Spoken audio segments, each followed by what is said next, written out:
Mövzunu studiyamızın qonağı iqtisadçı Oqtay Haqverziyevlə davam etdirir. Yaxşamınız xeyir Oqtay müəllim. Hoş gördük. Oqtay müəllim, bildiyiniz kimi artıq bu reportaja da baxdınız və bununla bağlı mən sizin fikrinizi bilmək istərdim. Yəni prezidentin sərəncamı ilə spirtli içkilər və tütün məlumatlarının bu plastik kartlarla ödənilməsi müvəqqəti olaraq dayandırıldı, alınması. Bununla bağlı sizin mövqeyiniz, fikirləriniz nədir?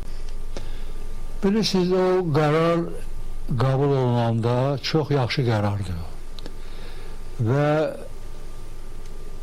əgər biz hansısa bir məqsəd qoymuşuq qabağımıza ki, deməli, nağdsız ödəmələr prosesi inkişaf etsin, əlbəttə ki, nədənsə başlamaq lazımdır da. İlk növbədə belə hesab edədilər ki, bundan başlamaq lazımdır. Amma sonra müəyyən oldu ki, deməli, bir çox yerlərdə buna hazırlıq işi tamamlanmayıb. Yəni, xüsusilə də rayonlarda.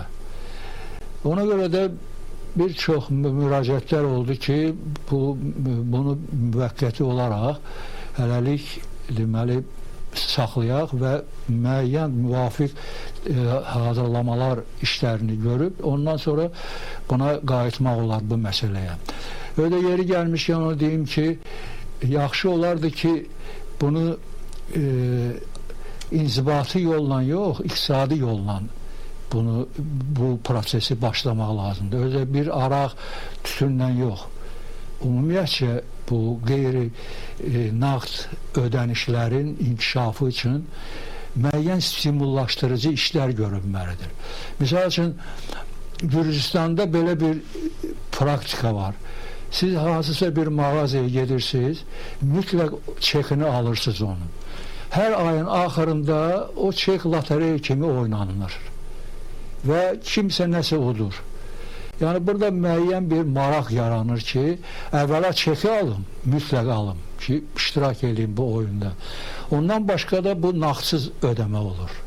Bax, hansısa belə stimullarla əlbəttə ki, bu prosesi biraz da sürətləndirmək olar, əgər bu məqsəd qoyulubsa. Oqtay müəllim, mən növbəti sualı Prezident İlham Əliyevin bazar günü olan müşavirəsinə qayıtmaq istəyirəm. Bununla bağlı sual vermək istəyirəm. Bildiyiniz kimi dövlət başçısı bir çox məsələlərə toxundu. Orada süni qiymət artımından tutmuş, monopoliya, yəni bir çox mövzulara toxundu və tapşırıqlarını da verdi. Ümumiyyətlə, siz necə fikirləşirsiniz? Yəni, Prezidentin verdiyi bu tapşırıqları qısa bir müddətdə ümumiyyətlə icra etmək mümkün olacaq mı? Hansı müddətə ya da icra etmək mümkün olacaq? Bilirsiniz, qabaqki çıxışlarından fərqli olaraq bu dəfə Cənab Prezident demək olar ki, bütün sahələrin istiqamətlərini göstərdi. Hər bir nazirlik öz dərsini bilməlidir və o dediyi istiqamətləri reallaşdırmalıdır. O da əlbəttə ki, deməli, bir çox məsələlər hansılar ki, hələ ki, həllini tapmayıb, başlamaq lazımdır, misal üçün, idarə etmədən. Əgər dövlət xərclərini azaltmaq istəyiriksə, ilk növbədə oturub fikirləşmək lazımdır ki, bizə 20 nazirlik lazımdır, ya lazım deyil. Bunlar bir-birini təkrarlayır, ya yox. Sizi inandırım ki, mən də işləyən də vaxtı görmüşəm də bunları. Hər bir nazirliyin əsasnaməsi var. Bir-birinin yanına bunları yığsan, görəcəksən ki, o qədər təkrarlarma var ki, bunların arasında. Yəni, bunu bir yerə yığıb, hansısa bir yerdə olmalıdır bütün bu məsələlər. Ona görə də əlbəttə ki, mənim nöqtəyi nəzərimdən ilk növbədə kökündən idarə etmə strukturuna baxmaq lazımdır. Bunu Cənab Prezidentlə çıxışında dedi. Tam açıqlamasa da hamı başa düşdü ki, nədən gedir söhbət. Yəqin ki, yaxın vaxtlarda bu məsələyə baxılacaq. Sonra ayrı məsələlər, misal üçün, xarici investisiyanı bura cəlb etmək. Bu məsələ illər boyu, hər il bu barədə söhbətlər gedir ki, bura gedir. Amma heç bir stimullaşdırıcı bir tədbirlər görünmür ki, doğrudan da maraq olsun bura xarici investorlar gəlsin. Bunun üçün, misal üçün, azad iqtisadi zonalar yaranmalıdır.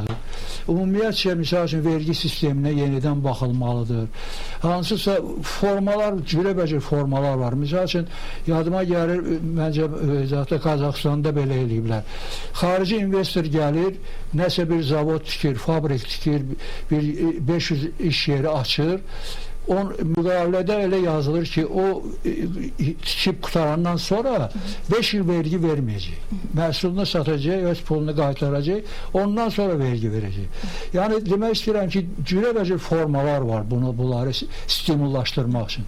Əlbəttə ki, bu böyük məsələdir. Bu, necə deyərlər, bunu deməli, praktiki olaraq çox çevik eləmək lazımdır. Özə sürətlə eləmək lazımdır. Danışıqlar çoxdur, amma əməl eləyənlər nədənsə bir-birinə ötürürlər bu tüm problemləri. Çox sağ olun Oqtay müəllim. Mövzu genişdir, sadəcə vaxt imkan verir. Emosionallə danışdım, amma da vəziyyət elədir ki, gəlib belə danışdım. Çox sağ olun Oqtay müəllim, təşəkkür edirəm.